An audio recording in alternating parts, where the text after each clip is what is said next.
ولا تكونوا كالذين نسوا الله فأنساهم أنفسهم أولئك هم الفاسقون۔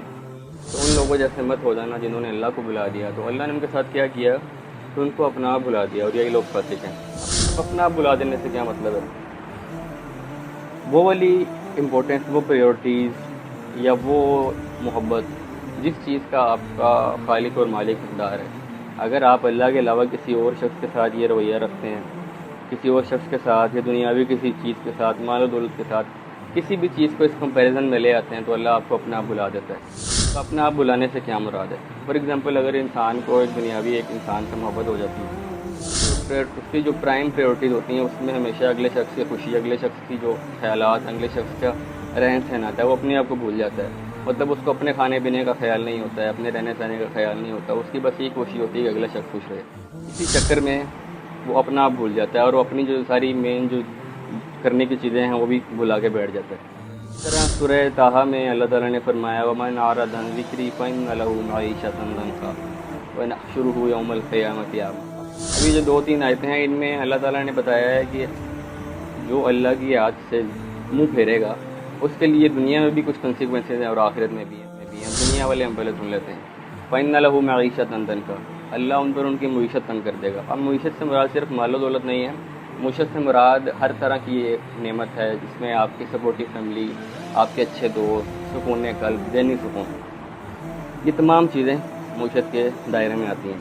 اب ان لوگوں کے ساتھ ہوتا کیا ہے کہ یہ لوگ اطمینان کی دولت سے محروم ہو جاتے ہیں۔ اس کا نتیجہ کیا نکلتا ہے کہ جو دنیاوی جو مال و دولت کی جو حوث ہے، دنیاوی مال و دولت کی جو خواہش ہے، وہ اس قدر بڑھ جاتی ہے کہ ان کو اور کچھ خیال رہتا ہی نہیں ہے۔ ٹھیک ہے، وہ اپنا جو ان کے پاس آلریڈی موجود ہوتی ہیں چیزیں، وہ ان سے بھی لطف اندوز ہونا چھوڑ دیتے ہیں۔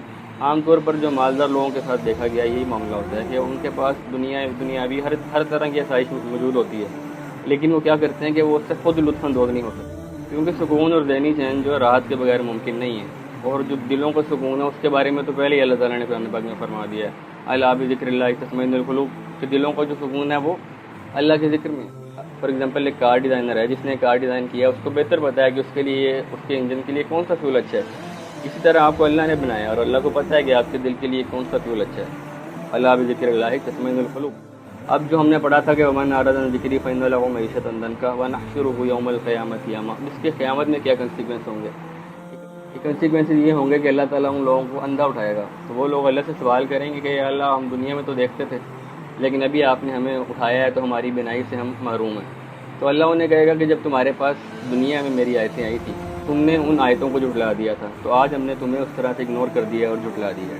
تو جب روز قیامت جو جہنمی لوگ ہوں گے، جن لوگوں کا جو مقدر ہے جہنم بن جائے گی، جب ان کو جہنم میں پھینکا جائے گا، جو جہنم کے جو داروغے ہوتے ہیں، جو جہنم کے جو جن کو کیئر ٹیکر کہہ لیں ایک طرح سے، وہ ان سے سوال کریں گے الم یاتکم نذیر، تمہارے پاس کوئی وارننگ دینے نہیں آیا؟